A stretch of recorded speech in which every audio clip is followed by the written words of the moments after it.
नमस्कार, good morning. मैं Prabhas Sharma April month market view में स्वागत करता हूं। Mid April month market view में आपका स्वागत करता हूं।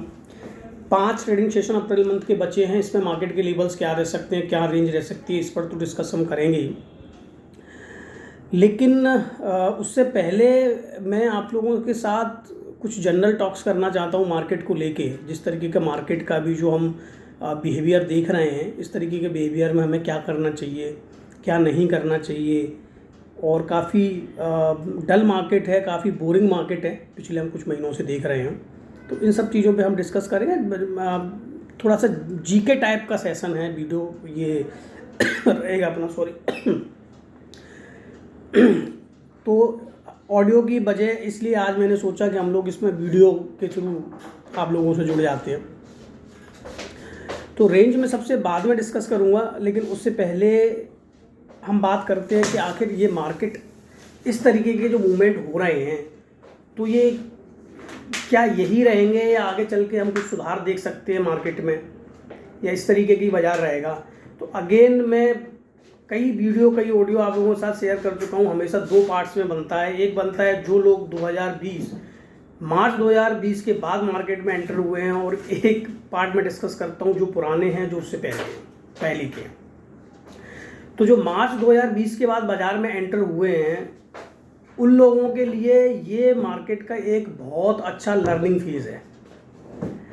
लर्निंग फेज़ की जब मैं बात करता हूँ तो मतलब ये है कि इस मार्केट के बिहेवियर को, इस मार्केट के नेचर को समझने के लिए ये एक बहुत अच्छा फेज़ है, जो पिछले कुछ महीनों से हमने देखा है, जो कि मार्केट में घटित हुआ है। क्योंकि जो लोग तेज़ी में एंटर हुए थे, उनको हमेशा ऐसा लगता था कि स्टॉक मार्केट ऐसा ही है जैसा कि उन्होंने देखा, लेकिन वो चीज़ नहीं है। अभी कुछ महीनों से जो आपने जिस तरीके से मार्केट का जो मूवमेंट देखा है ना, ये है एक्चुअल स्टॉक मार्केट। यहाँ पैसा बनाना मुश्किल है, अब पैसा बनाना मुश्किल है। ये इस मार्केट का स्वभाव है, ये इस मार्केट का नेचर है जो भी आप देख रहे हैं। अब इस नेचर में सबसे ज़्यादा क्या हो रहा है, जो आप खरीद रहे हैं वो नीचे आ जाता है, अच्छे से अच्छा शेयर खरीद लो वो भी नीचे आ रहा है, और जो आप बेच देते हैं वो आपके बेचने से ऊपर चला जाता है। तो ऑफकोर्स जब इस तरीके की स्थिति होती है तो इरिटेशन भी होता है, और ऐसा लगता है अरे हम ही गलत हैं क्या। सर आप गलत नहीं हो, ऐसा हो भी रहा है अगर आपके साथ में तो आप गलत नहीं हो। ये इस मार्केट का स्वभाव है, इस मार्केट का ये नेचर है, वो समझना पड़ेगा। कई लोगों से मैं बात करता हूँ तो इतने ज़्यादा इरिटेट है इस समय मार्केट को लेके, वो कहते हैं अरे ऐसे कैसे होता है, मैं खरीद लेता हूँ तो टूट जाता है, मैं बेच देता हूँ तो ऊपर चला जाता है, ये मार्केट तो ये है, ये मार्केट तो वो है। अरे कहीं कुछ नहीं है। इवन बहुत सारे लोग तो ये कहते हैं कि मुझे ही कुछ नहीं आता, मुझे इतना से उनको कुछ नहीं है, वो उनको इस मार्केट को प्ले करना नहीं आता। ऐसा नहीं है। आपको अपने प्रॉफिट और स्टॉप लॉस, मैं पहले स्टॉप लॉस की बहुत कम बात करता था, लेकिन अभी कुछ दिनों से मैं स्टॉप लॉस की बहुत ज़्यादा बातें करता हूँ। इवन कुछ महीनों से मैं स्टॉप लॉस पे बहुत ज़्यादा फोकस कर रहा हूँ, और वो रखना पड़ेगा। तो आपको अपने प्रॉफिट और अपने स्टॉप लॉस को खुद को निर्धारित करना पड़ेगा कि आप कितना एक ट्रेड में प्रॉफिट बुक करना चाहते हैं, और अगर आप उस ट्रेड में गलत हो जाते हैं तो आप उसमें कितना स्टॉप लॉस रखना चाहते हैं, कितना लॉस बुक करना चाहते हैं। ये चीज़ अब आपको सोचनी पड़ेगी, और वो दिमाग में अगर आप लेके चलेंगे तो जो मार्केट को लेके इरिटेशन हो रही है लोगों को, वो होना बंद हो जाएगी, और वो आपके खरीदने के बाद टूट भी सकता है, चल भी सकता है, और इवन आपके टारगेट हो गए उसके बेचने के बाद भी वो चल सकता है। जैसे रिसेंटली एग्जाम्पल टाटा पावर के साथ हुआ। मेरी दी हुई कॉल थी, लेकिन मुझे थोड़ी पता था कि मेरे सेल करवाने के बाद 50 रुपये चल जाएगा। साफ कह रहा हूँ मैं तो। और कई बार ऐसा होता है कि हमारे स्टॉप लॉस खाने के बाद वहाँ से वो चीज़ रिकवर हो जाती है। कई बार ऐसा हुआ है, 1-2 काउंटर ऐसी कॉल्स हुई हैं कि स्टॉप लॉस खाने के बाद वो रिकवर हो गई, और अच्छा मूवमेंट हुआ उसमें अपसाइड। तो अब ये होगा, इसके लिए अपने आप को मेंटली प्रिपेयर कर लीजिएगा, दिमागी रूप से तैयार कर लीजिएगा। क्योंकि जो लोग मार्च 2020 के बाद जुड़े हैं, एक्चुअली में उन्होंने इस तरीके का मार्केट देखा नहीं, वो अपने जीवन में पहली बार इस तरीके का मार्केट फेस कर रहे हैं जो अभी चल रहा है, तो वो बहुत जल्दी इरिटेट हो रहे हैं। तो इसमें इरिटेट होने की ज़रूरत नहीं है, ये लर्निंग फेज है, ये सीखने की ज़रूरत है। सीखो इस बाजार को कि ऐसा भी होता है जो आप देख रहे हैं अभी, या पिछले 5-6 महीने से आप मार्केट देख रहे हैं, ऐसा भी मार्केट होता है क्या। यहाँ पे एडवाइजरी, स्किल प्लस एक्सपीरियंस, ये काम आएंगे। अब एक्सपीरियंस तो आते आते आएगा। अब जो लोग नए जुड़े थे या जिनको पहली बार डीमेट अकाउंट जिन्होंने अपनी लाइफ में मार्च 2020 के बाद खुलवाए थे, तो ऑफकोर्स उनको 1.5 साल ही हुआ है अभी। मार्च 2020, मार्च 2021 और मार्च जो 2 साल हो गया, 2 साल हो गया, तो 2 साल हो गया। तो अब धीरे धीरे करके वो एक्सपीरियंस ऐड होगा, एक्सपीरियंस मार्केट से और भी करेंगे, अच्छा और एक्सपीरियंस भी करेंगे, तो वो आपकी लर्निंग फेज़ है। आप सीखेंगे, स्किल्ड होंगे, बाज़ार के अच्छे बुरे मूवमेंट समझेंगे, लेकिन थोड़ा सा यहाँ पर पैसे को बचा के चलने की ज़रूरत है। कोई उल्टे सीधे ट्रेड्स ना लें। पिछले वीडियो में भी जब मैं आपसे वीडियो के थ्रू जुड़ा था तो मैंने आपसे यही चीज़ें डिस्कस की थी कि किन लोगों को इंट्राडे ट्रेड करना चाहिए और किन लोगों को फ्यूचर्स में ट्रेड करना चाहिए या किन लोगों को नहीं करना चाहिए। आई होप मैंने उसमें काफ़ी डिटेल्ड चीज़ें समझाई थी, तो कहीं ना कहीं वो चीज़ें आपने अपने आप को एनालिसिस कर लिया होगा कि आपको इंट्राडे ट्रेड करना चाहिए या नहीं, या आपको फ्यूचर्स ट्रेड करनी चाहिए या नहीं। अब बात कर लेता हूँ मैं कि क्या आगे इन द सेंस, जब मैं अभी बात कर रहा हूँ, ठीक है, इस 5 दिन के तो मैं रेंज आपको बताऊँगा एंड में, लेकिन आगे 2-3 महीने में मार्केट में क्या देखता हूँ, मेरी अपनी समझ आगे के लिए मार्केट पे क्या है और क्या मूवमेंट रह सकते हैं, मैं वो आपको कर लेता हूँ। अब मैं आपसे बड़ा ध्यान से सुनने की ज़रूरत है। देखिए, यहाँ से एक चीज़ तो समझ लीजिएगा कि कहीं ना कहीं मार्केट एक बड़े बुल फेज की तैयारी कर रहा है। जब मैं बड़ा बुल फेज बोल रहा हूँ ना, तो आप मान लीजिएगा कि वो एक बड़ा बुल फेज ही होगा। अब ये क्यों ऐसा मुझे लगता है ना, सर समझो कि सपना थोड़ी आ रही है। इवन जो डेटा है वो बता रहा है, मैं आपके साथ वो डेटा शेयर करूँगा। वो क्यों मैं इस तरीके का सोच रहा हूँ कि इस तरीके के एक बुल फेज मार्केट में शुरू होने वाला है, वो डेटा आप लोगों के साथ शेयर करूँगा। पहली चीज़ तो ये मान के चलिएगा कि इस स्टॉक मार्केट में जब बड़ा बुल फेज तैयार हुआ है ना, वो सबसे ज़्यादा खराब और नेगेटिव खबरों के साथ ही स्टार्ट होता है। जब बहुत सारी जगह से नेगेटिव खबरें मिल रही हैं, सब कुछ नेगेटिव दिख रहा है, वहां से इस मार्केट का बुल फेज स्टार्ट होता है। फर्क इतना है कि वो फेज हमें पहले समझ लेना चाहिए। 2-3 महीने हम पहले अगर उसको प्रोटेक्ट कर लेंगे तो अच्छी बात है। अभी 6 महीने बाद तो सब कहना शुरू कर देंगे, वो उससे क्या मतलब है, वो हो लिया जो होना होता है वो। तो मेरे अपनी कैलकुलेशन के हिसाब से एक मार्केट एक बड़े बुल फेज में जाने के लिए तैयार है। अब मैं बात कर लेता हूँ कि क्यों, वो तथ्य क्या है और वो डेटा क्या है जिसकी वजह से इस तरीके का माहौल मुझे तो बनता हुआ दिख रहा है। पहले तो ये समझिएगा कि 18,300 का शायद लाइफ टाइम हमारा हाई है, 300 से 350 का जो भी होगा, 150 पॉइंट ऊपर नीचे हो सकता है। वहां से हम कितना टूटे हैं, अभी हम लगभग 17,000 ट्रेड कर रहे हैं एट प्रेजेंट। तो इतनी नेगेटिव खबरें डाइजेस्ट की, इतनी नेगेटिव चीज़ों को पचाया। अब नेगेटिव गिनना शुरू कर लो। रूस यूक्रेन आया, अनएक्सपेक्टेड था लेकिन हुआ। उसके दुष्परिणाम से इन्फ्लेशन में इश्यूज, जो अगर रूस यूक्रेन से पहले, अगर मेरा ऑडियो आप लोगों को ध्यान हो तो मैंने ऑडियो बना के भेजा था, तो मैंने कहा था रूस यूक्रेन के युद्ध से जो प्रॉब्लम्स हैं वो तो होंगी, उससे ज़्यादा प्रॉब्लम्स होंगी इसके जो परिणाम आएंगे इन्फ्लेशन के रूप में, क्योंकि इन्फ्लेशन ऑलरेडी हाई था। तो हमने देखा कि भाई इन्फ्लेशन भी शूट किया, क्रूड ऑयल के रेट हम सब ने देखे, मेटल्स के रेट हमने सब ने देखे, गोल्ड सिल्वर के रेट हमने सब ने देखे, और अभी पॉजिटिव ढूंढोगे तो कुछ नहीं मिलेगा। चाहे वर्ल्ड वाइज बात कर लो, डोमेस्टिक कहीं दिक्कत नहीं है, इंडियन इकोनॉमी को लेकर कोई प्रॉब्लम नहीं है। अगर हम इंडियन इकोनॉमी की बात करें तो हम जीएसटी का लाइफ टाइम कलेक्शन कर रहे हैं 150 करोड़, तो हमारे कोई प्रॉब्लम है नहीं। तो ये जिस तरीके का मार्केट में अभी हम जो चीज़ें देख रहे हैं ये इंपोर्टेड है बाहर से, मतलब यूएस मार्केट से, इंटरनेशनल फैक्टर्स की वजह से हमने थोड़ा बहुत चीज़ों को गड़बड़ देखा है। तो हमारे डोमेस्टिक कहीं कोई दिक्कत नहीं है, इन्फ्लेशन तो है नो डाउट। तो एक तो ये पॉइंट है जो मैं मान के चलता हूं कि मैं मार्केट को यहां से एक बड़े बुल फेज में जाते हुए देख रहा हूं, क्योंकि इतनी चीजें नेगेटिव होने के बावजूद भी हम सिर्फ 1200-1300 पॉइंट अपने लाइफ टाइम हाई से नीचे हैं इंडेक्स में। जैसे मैं निफ्टी की बात कर रहा हूँ, सेंसेक्स आप देख लें, जो आई थिंक 3 गुना के आसपास चलता है सेंसेक्स। तो मुझे तो नहीं दिखता कि यहाँ से बहुत चीज़ें खराब होने वाली हैं, अच्छा ही होने वाला है। दूसरा, मैंने अभी भी कहा था कि हमेशा बड़े बुल फेज की तैयारी या बुल फेज की शुरुआत निगेटिव खबरों में से ही निकल के होती है।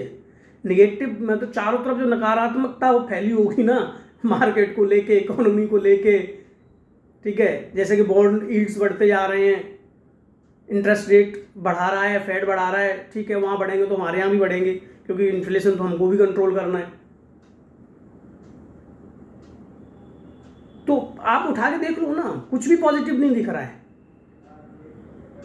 तो बुल फेज की तैयारी हमेशा नेगेटिव खबरों में से ही होती है, और नेगेटिव बाजार में से ही बाजार बुल फेज में जाएगा। लेकिन वो 6 महीने के बाद पता लगेगा कि अरे ये तो ये हो गया, तो वो तो फिर तो कोई भी बता देगा उस समय तो। अच्छा, अब जो मैं बात कर रहा हूँ इसमें तो ये नहीं कल निफ्टी 200 पॉइंट टूट गया तो सोचने लग जाओ अरे तो आप तो कह रहे थे बुल फेज और 200 पॉइंट टूट गया। ये 100-200-500 पॉइंट छोड़ दो, ये जब एक बड़े मार्केट और बड़े रेंज की बात होती है ना, तो 100-200-500 पॉइंट का कोई मायने नहीं रखता, कोई वैल्यू नहीं होता। 100-200-500 पॉइंट ये 2-4 दिन के रेंज में, आजकल की रेंज में, इनमें देखा जाता है। जब हम ओवरऑल प्रोस्पेक्ट से बात कर रहे होते हैं तो ये 100-200 पॉइंट का वहाँ कोई वैल्यू नहीं होता, और वो ऊपर नीचे हो सकता है, वो प्रोटेक्ट नहीं किया जा सकता है। दूसरा जो सबसे बड़ा डेटा है जो मैंने देखा है वो ये है कि पिछले कुछ महीनों से मैं अच्छे काउंटर्स में डिलीवरी वॉस वॉल्यूम बहुत अच्छा होता है वो देख रहा हूँ। एफआईज की रेगुलर बिकवाली के बाद पिछले पूरे फाइनेंस ईयर में एफआईज ने बेचा, अप्रैल आ गया, लगता था यहाँ कुछ शुरुआती डेज में कुछ खरीदारी दिखी थी, तो मैंने वो ऑडियो में अपने में बना के ये कहा भी था कि अप्रैल की शुरुआत में जो खरीदारी उसमें कुछ दिन देखते हैं, विश्वास नहीं है, ये आजकल ऐसा ही कर रहे हैं, 2-4 दिन तो खरीदते हैं और फिर बेचना शुरू कर देते हैं, और उन्होंने वही किया। वो 2-4 दिन उन्होंने खरीदने की शुरुआत दिखाई और अगेन उन्होंने बेचना शुरू कर दिया। तो एफआईज रेगुलर बेच रहा है, उसके बावजूद भी हमारा डोमेस्टिक इनफ्लो बहुत अच्छा आ रहा है, म्यूचुअल फंड्स के थ्रू पैसा अच्छा आ रहा है मार्केट में। तो हाँ, मैं डिलीवरी की बात कर रहा था, तो डिलीवरी पे जो वॉल्यूम्स अच्छे काउंटर्स में आ रहे हैं, अगेन मैं क्वालिटी के काउंटर्स की बात करता हूँ, ऐसे वैसे काउंटर जो मैनिपुलेटेड ऑपरेटेड ये सब कोई मतलब की बात नहीं है, और उनके गिरने चढ़ने से बाजार को कुछ होता भी नहीं है। तो अच्छे काउंटर्स की अगर मैं बात करूँ, जो डिलीवरी के जो क्वालिटी है, जिसे फंड मैनेजर्स पसंद करते हैं, जो अपने पोर्टफोलियो में रखना पसंद करते हैं जिन काउंटर्स को, उनमें आप वॉल्यूम उठा के देखो, और डिलीवरी के वॉल्यूम बहुत अच्छे आ रहे हैं कुछ महीनों से मैं देख रहा हूँ। रिलायंस एग्जाम्पल है, आप देख लीजिएगा, ठीक है, थोड़ा बहुत ऊपर नीचे होगा, may be it's part of market, बढ़ा है तो नीचे भी आएगा। बैंक्स में उठा के देख लीजिएगा, एसबीआई में उठा के देख लीजिएगा, आईसीआईसी में उठा के देख लीजिएगा, ऑटो में उठा के देख लीजिएगा, मारुति का मूवमेंट देख लीजिएगा, टाटा पावर, टाटा मोटर, यानी कि वैल्यू बाइंग तो हो ही रही है ना बाजार में। डिलीवरी बेस्ड वॉल्यूम अच्छा दिख रहा है, मतलब एक तो क्या होता है कि वॉल्यूम ठीक है, इंट्राडे में मूवमेंट हुआ और वो माल शाम को कट गया, ठीक है, वो स्टॉक हमने देखा तो सही फ्लक्चुएट होते हुए, लेकिन वो उस तरीके का डिलीवरी नहीं जाती है, तो वहाँ पे वो स्ट्रेंथ नहीं दिखती है। बट अभी वो स्ट्रेंथ दिख रही है। अगर डेली का आप डिलीवरी वॉल्यूम आप भी कभी एनालिसिस करो बैठ के, डिलीवरी का वॉल्यूम वगैरह चेक करो, 70% डिलीवरी का वॉल्यूम जा रहा है अच्छे काउंटरों में। तो ये संकेत दे रहा है बाजार कि यस मैं तैयार हूं एक बुल फेस के लिए, मैं एक अच्छी तेजी के लिए तैयार हूं।